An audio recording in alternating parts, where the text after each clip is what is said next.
Bien muchachos, y aquí continuamos con la sesión 4. Vamos a trabajar unas preguntas relacionadas con las temáticas que hemos visto. Vamos con intertextualidad. En una oportunidad, en el texto de 100 años de soledad, que está la llegada del hielo a Macondo, en el texto de ustedes había una pregunta intertextual y entonces dice así.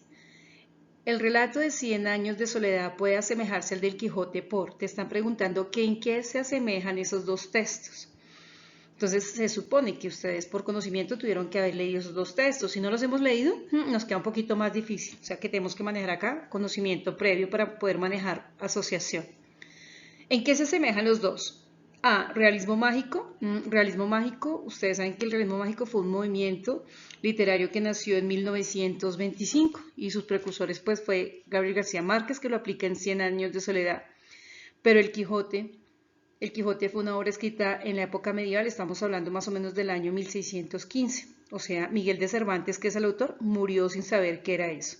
Por lo tanto, la A no es. B, las similitudes entre La Mancha y Macondo. La Mancha, en el Quijote, es un lugar que sí existe, es una provincia en Castilla, cerca de España, en España, pero Macondo es un lugar imaginario, Macondo no existe. Así como lo pinta Gabriel García Márquez, es un paraíso, Macondo no existe. C. El uso excesivo de adjetivos. Gabriel García Márquez era un periodista. Los periodistas tienen que manejar un lenguaje más frívolo, más seco. Miguel de Cervantes era un poeta. Miguel de Cervantes sí es decoroso. Cuando él describe el mar, cuando llega el Quijote y Sancho a Barcelona, él dice, tendieron su vista y vieron las galeras que flotaban en la playa y describe el mar como algo, dice, vieron el mar, era altísimo, extenso, o sea, maneja muchas decoraciones para hacer referencia a. Entonces, el Quijote sí tiene muchos adjetivos. 100 años de soledad, no. Mira la D. El anacronismo de situaciones y de personajes. Anacronismo es una palabra compuesta. Ana quiere decir en contra, cronismo tiempo, en contra del tiempo. Situaciones que no corresponden con la época. Puede ser.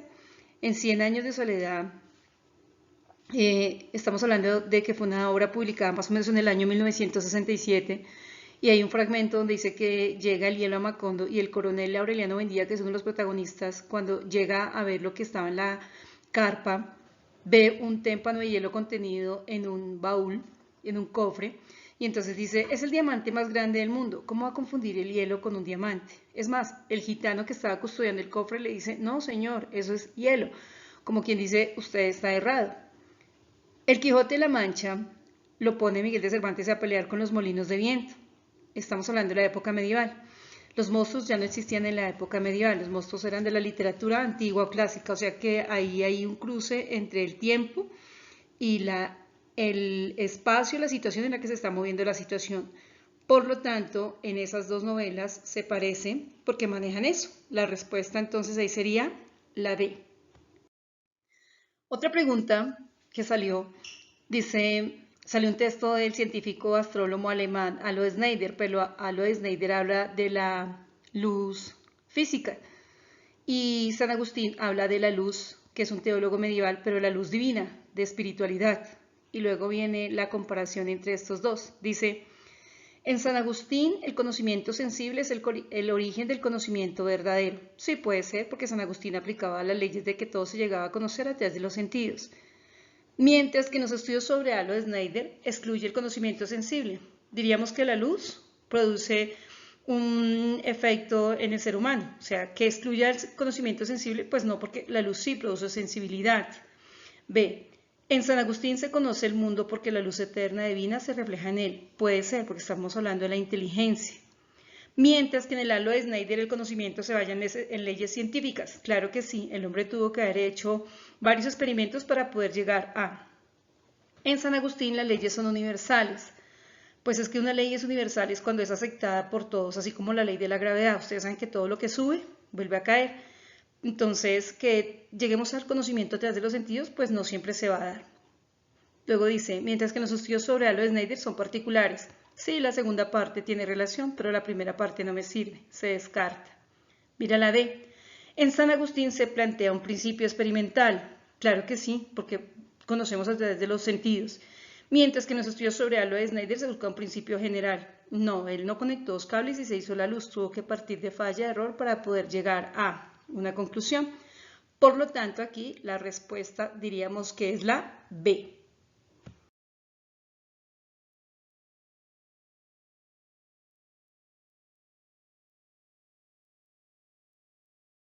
Viene otro texto que está en la página 510 de sus libros, se llama Aristóteles Política.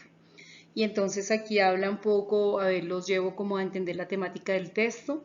En la primera parte habla de Aristóteles, habla de lo que él pensaba con respecto a la ciudad, a la naturaleza. Dice que la naturaleza no hace nada en vano, que el ser humano aprende a desarrollarse en esta naturaleza y cuando lo hace es el fin de su felicidad, que la ciudad es un hecho natural, que el ser humano es un ser naturalmente político. Más adelante hace referencia a Homero, poeta, dice que la persona que no logra adaptarse a una sociedad viviría en guerra, como sucede con las aves de rapiña, hace una asociación. En el segundo fragmento dice que el ser humano es sociable como las abejas y dice que al ser humano se le dio la palabra para que pueda hablar y que a los animales se les dio la voz, que es el medio de comunicación. Entonces, más o menos así, por encimita, es la temática de esta lectura. Luego vienen las preguntas que manejan intertextualidad. Dice, según el texto y el contexto, Homero y Aristóteles se refieren a las leyes. Texto, el contenido y el contexto, época, espacio. ¿A qué leyes se refiere? Sociales puede ser porque habla de una sociedad, de la naturaleza, de la interacción del hombre. Científicas no se maneja un conocimiento concreto. Físicas no se está haciendo referencia a divinas, no estamos hablando únicamente de teología, por lo tanto la respuesta es la A. 119. La secuencia de Aristóteles, Homero y la cita en el texto es equivalente a la secuencia. Nos están preguntando asociación de. ¿Quién comienza hablando? Pues el filósofo. Entonces, si tú miras en las opciones de respuesta, la única que inicia con el filósofo sería la A. No ahí tenemos necesidad de perder tiempo leyendo, sino ya la puedes descartar. La respuesta es el filósofo, el poeta y la argumentación. 120. Aristóteles se refiere a una ciudad. ¿Cuál era la ciudad que quería Aristóteles? Como un lugar donde se integran distintas formas de vivir, de producir y de interactuar. Distintas formas de vivir, no se habló de eso en el texto, como una construcción conceptual a la cual se le atribuyen correlatos en el mundo real. Una construcción conceptual, no se habló específicamente de una definición, que es planeada y construida por el hombre de acuerdo con sus gustos, oficios y necesidades. Tampoco, porque si no, ¿cuántas personas somos, cuántos oficios y cuántas necesidades?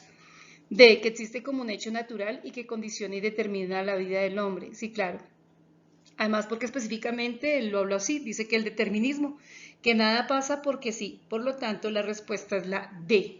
121. Según el texto de Aristóteles, un ser degradado es, por ejemplo, una persona que... ¿Qué es una persona degradada según el texto?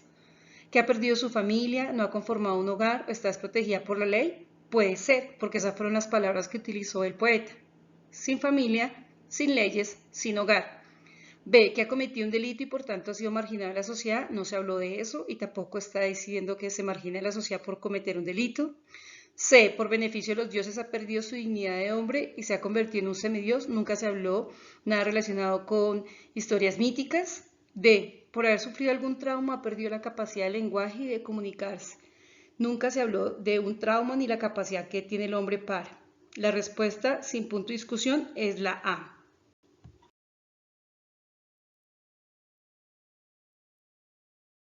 Y más adelante en la página 511 hay otro texto que se llama La ciudad y los signos. Y entonces luego viene la pregunta del texto de Aristóteles con respecto a... Y hay una comparación, dice, la reflexión que hace Calvino respecto a la ciudad solo lo lleva a preguntarse por... Entonces comparamos los dos textos. La dificultad de la vida en una gran ciudad, pues no es tanto la dificultad, sino es no conocer una ciudad. B, la diferencia entre vivir en esa ciudad o en el campo puede hacer, me encantaría que ustedes en raticos libres asociaran esos dos textos, pues se está hablando del adentro y del afuera, de la ciudad y del campo, puede ser. C, el concepto aristotélico de la vida en sociedad, pues resulta que ese texto que está en la página 511 teníamos que asociarlo con el texto de Aristóteles Política. Y entonces al manejar intertextualidad vemos que hace referencia al concepto aristotélico de la vida en sociedad, sí. De las características que debe tener una gran ciudad, no, esa es muy general. Por lo tanto, la respuesta es la C. Y viene otra pregunta que está asociada también con esos dos textos. Dice, el texto de Aristóteles es predominantemente y el de Calvino. El de Aristóteles es la política de Aristóteles y el de Calvino es la ciudad y los signos. Entonces nos está diciendo que qué tipología maneja cada uno de los textos. Entonces dice A, descriptivo, expositivo, explicativo. Aristóteles nunca comienza haciendo una descripción, él comienza manejando un tema específico. B, expositivo, argumentativo, descriptivo, narrativo. Puede ser, porque en la primera parte del texto Aristóteles comienza exponiendo la naturaleza como un bien y como una felicidad para el ser humano donde interactúa y se desarrolla. Y en el segundo fragmento hace referencia a que al hombre se le dio la palabra y que a los animales se les dio la voz. Y el texto de Calvino maneja lo que es la ciudad y hace una descripción y luego cuenta una experiencia de una persona que no conoce la ciudad, por lo tanto está narrando. Puede ser ese. C, descriptivo, narrativo. Vimos que descartamos la A porque no comienza describiendo, por lo tanto la C cumple la misma condición, también se descartaría. Mira la D, analítico, explicativo. Nunca yo he dicho que existe un tipo de texto analítico, por lo tanto esa de una vez se descarta porque estamos manejando tipología textual. Bien muchachos, y aquí en esta última pregunta vamos a manejar un poquito lo que es la pintura y lo que es la forma de leer una pintura. En una pintura que está en la página 65 de sus libros está esta imagen que hace referencia a la pintura del alemán, de un alemán más o menos ubicado en el siglo del Renacimiento, estamos hablando del año 1514, de Alberto Durero. Y entonces esta pintura pues es simbólica, enigmática, porque guarda mucho misterio. Es una imagen compuesta por una figura femenina, el ángel es una mujer, con una actitud meditabunda, a la que le acompaña un angelito que es el que está al lado de ella, un perro, pero pues manejan expresiones de tristeza.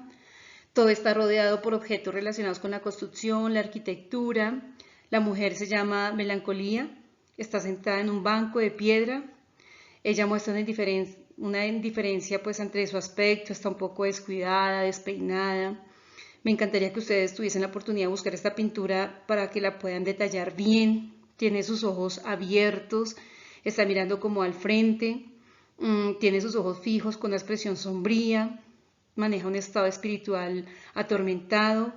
Melancolía, el pintor lo maneja como uno de los 4 humores que tiene el hombre, lo asocia con los 4 puntos cardinales, lo asocia con los 4 vientos, lo asocia con los 4 elementos de la naturaleza. Entonces, todo lo que gira a partir de, en la partecita de allá atrás, que ustedes ven así como un círculo y hay como un destello de luces, allá está escrita la palabra melancolía. Ustedes lo podrán detallar cuando vean esto, lo busquen por Google y buscan la imagen.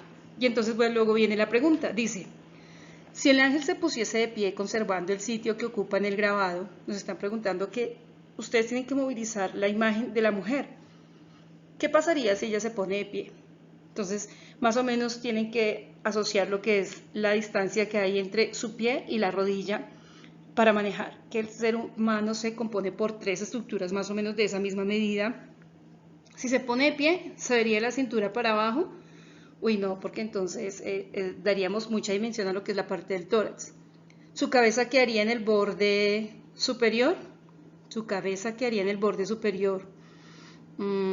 Es que no cuadraría con la perspectiva. Por la perspectiva quedaría a la altura de las campanas. Quedaría a la altura de la campana. No, faltaría. Apenas se visualizaría de los hombros hacia abajo, sí, porque en la primera parte las rodillas se extienden, en la segunda parte quedaría el tórax que sube más o menos hasta la campana y en la tercera más o menos quedaría lo que es la parte superior. Por lo tanto, la respuesta es la D.